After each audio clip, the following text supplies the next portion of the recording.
Well, this is great. I'm joined by Neil Oliver for Talking Pints. Neil, it had to be a pint of heavy, didn't it, really, coming north of the border? It's Cheers. Lovely to have you in my homeland. It's very good to be here with a civilised audience. I did meet difference once before, but that's history. Neil, as a Scot, but you said back in 2014 that you're proud of Britain. Yeah, yes, I never used to give it a second thought about saying that I was, born in Scotland and British.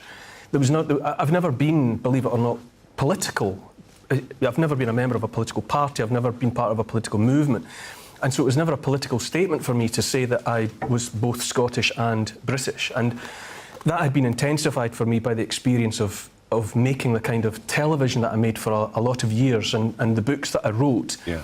I had a very intimate experience of the whole of the British Isles, England, Ireland, Scotland and Wales, going round and round and round, which obviously, being on the coast, obviously necessitates being inland as well to get from place to place. And I just genuinely felt that I fell in love with the whole place in a way that I wouldn't have been if life had taken me in a different direction. And so when it came to the run-up to the referendum, and I was asked the straight question what I would rather do, I felt that if Britain was to be broken up into component parts, I felt it would have been like that, the old story about, old soldiers that lose a leg and they're still scratching for them, 50 years later. I felt I would have been missing that, missing something profound. I've had great experiences everywhere around the whole of the United Kingdom, Great Britain, the British Isles, whatever you want to call it, and I just wanted to retain that. So it was never political for me. It was just love of country, love of the whole country. You said it. Some people didn't like you for saying it, but then in referendums, as I know, tensions do tend to rise. Archaeology, Neil. You studied archaeology. You are, a history fanatic, basically. Where did that love of history, that fascination with all the struggles that we've been through for centuries, where does it all come from? I suppose, really, I grew up in a house where my mum and dad both read. There were books in the house. I considered at the time both of my parents to be well read in a traditional sense. And so I always had access to the stories, and my mum and dad were always able to talk about subjects of interest to me. And then it was no more complicated, essentially, than that history was a subject that I just enjoyed at school. And I had good teachers. I had teachers who inspired me. Yeah. Likewise with English. English and history were the subjects that I particularly enjoyed. And so when it came to university, although I might have studied history, what I was really moved by was getting back to what I regard as the page one of the story of the human species, which it suddenly dawned on me that archaeology would be the way to do that, to get beyond the reach of written history, right back to the beginning. And so I pursued the path of archaeology, and that made all the difference. That eventually took me in all of the directions that I've been in. And with more of modern history, kind of family members that have been involved in world wars and things like that? Well, yeah, like many people, I suppose, of my age, my generation, both of my grandfathers were in the First World War and survived. I've long been moved by that, the fact that my dad's dad was wounded in France, and my mum's dad was wounded in Gallipoli, and it occurred to me early on that if they had been any more badly wounded, I would not have happened. But that's a story that's true for for millions of people. Yeah, but in my case, it meant that I felt intimately connected to one of the biggest events of world history, the First World War, and I thought, well, if I'm connected to the First World War, then by association I'm connected. And my connections, it felt to me, go all the way back to Scots that saw the Romans and to Neolithic farmers. Yeah, the Romans didn't make it here, did they? Well, they would have been here, and they would have been familiar to the people here in terms of trade and contact, without a doubt. They were certainly here. Mons Graupius, the great battle with Kilgacus, the last of the free, and all of that is, we're there. We're in the. But they were repelled in the end from Scotland, weren't they? Well, it's a good question. I suppose it depends how you want to interpret it. You might also say that there were logistical considerations it was at the end of their supply chain for the Romans. They were with people who had made it plain that they didn't, not in their entirety, they didn't want to be part of the Roman project. Very expensive to garrison and supply an army. You've got to weigh it up and see what's to be had. What can we have to justify all the expense of being here? And lots of independent-minded Scots to deal with. And lots of people, lots of people who had made it plain that there were other ways to live and that they wanted to pursue those other ways of living. You've written so many books. You've done so many programmes on this. Historical programmes, documentaries, trying to bring history alive to people, which is what I think you love to try to do. And yet it's this Coast programme, isn't it, that started off in 2005, whenever it was. Yeah, a bit earlier, but yeah. Yeah, that ran on for years. How did you get the gig? Well, I remember getting the phone call. I was with my wife. We were working on a flat that we were doing up in Glasgow. Things had gone very quiet for me television-wise at that point, and I got a call saying that they were casting for a new television series. Well, actually, believe it or not, in its first iteration, Coast was going to be a live weekend of television.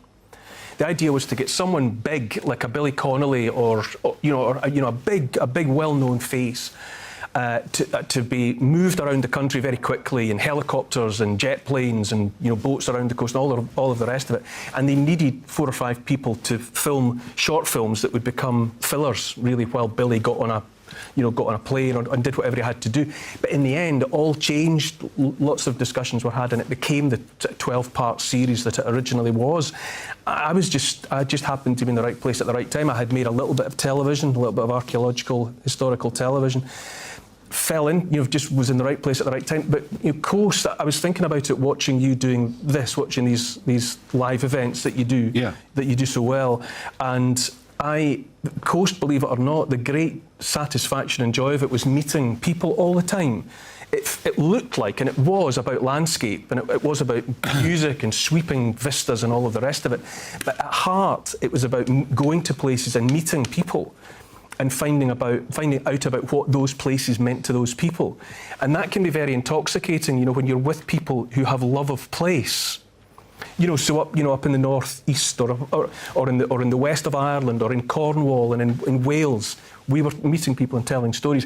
And it was those human connections, actually, I think, that made Coast the very special project that it was. And that's what really affected me, infected me with that real love of place that I came away with, which we talked about at the top of this chat. I loved it. I thought it was an absolutely brilliant programme, and it kind of catapulted you into a new place. And of course, with your distinctive appearance, everyone knows who you are. It's my brand. Well, no, it's a very good brand. Don't worry about it. And it led on to really good things and 1 or 2 honours. I mean, being asked to be president of the National Trust for Scotland, that's a hell of a thing, isn't it? Well, that was a double-edged sword, to be quite honest. I was the first commoner, you would say, to hold that post. Previously the Duke of Buccleuch and other titled people had were 9 presidents, I think, before me, and it was someone's bright idea to bring in someone from the other side of the tracks, so to speak, and it was a great opportunity potentially, and then it was blighted. It was blighted in the end, by various circumstances, which meant I would quite happily have done it for longer. But that association didn't end particularly happily. But the people that I met to do it, who were involved with the trust were great. Great, hard-working people, very dedicated to the cause. The places that I visited, but I came away from it quite glad to be beyond it. You kept moving on because you were there on the opening day of GB News. You're presenting a regular show, and you've had some very strong opinions about the error of lockdown, the excess of government. Absolutely. How's GB News? I think GB News is essential.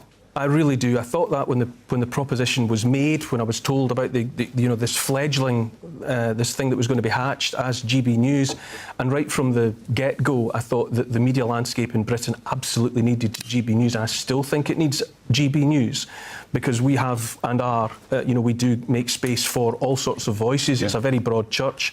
All sorts of conversations are there to be had, and obviously it's particularly important to me that I get the opportunity to say the things that I think need to be said. said, and that frankly I don't think are being said elsewhere. You know, there are other. I expected, when I saw the absolute travesty of and the damage of lockdown unfolding as that began to bite, and one thing after another, and I thought, you know, surely one of the silverbacks from the media community is going to step up and say the things that need to be said, and that just didn't happen, and still hasn't happened. You know, there's been this gross dereliction of duty on the part of the mainstream media. They're still not asking the questions about the vaccines. They're still not asking the questions that need to be asked about all sorts of topics. GB News has facilitated someone like me and other people within that channel to at least ask some of those questions, to make space for voices of vaccine injured, you know, challenge. The government is still turning its back on the people that have been damaged by that whole story. But there's so much else besides net zero that you were talking about tonight. That's disastrous. That's a suicide note for the country. All of those things need to be challenged, and thankfully, as it's turned out, GB News has been prepared to give space to those conversations. You've certainly got the passion for that challenge and for those arguments and for those debates, and that comes across very, very clearly. Now, 3 o'clock this Sunday, our mobile phones are going to buzz as Big Brother... Mine won't. ...checks out. I was going to ask you...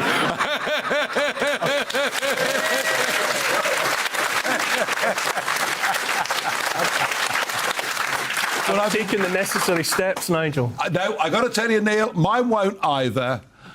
The next thing they'll be doing is sending us a text or a message to say the weather's too hot to leave your front door or whatever. Who do they think they are? You know, we all pay for mobile phones. There are private property. There are things that we use to stay in touch with each other, with loved ones, and all of the rest of it.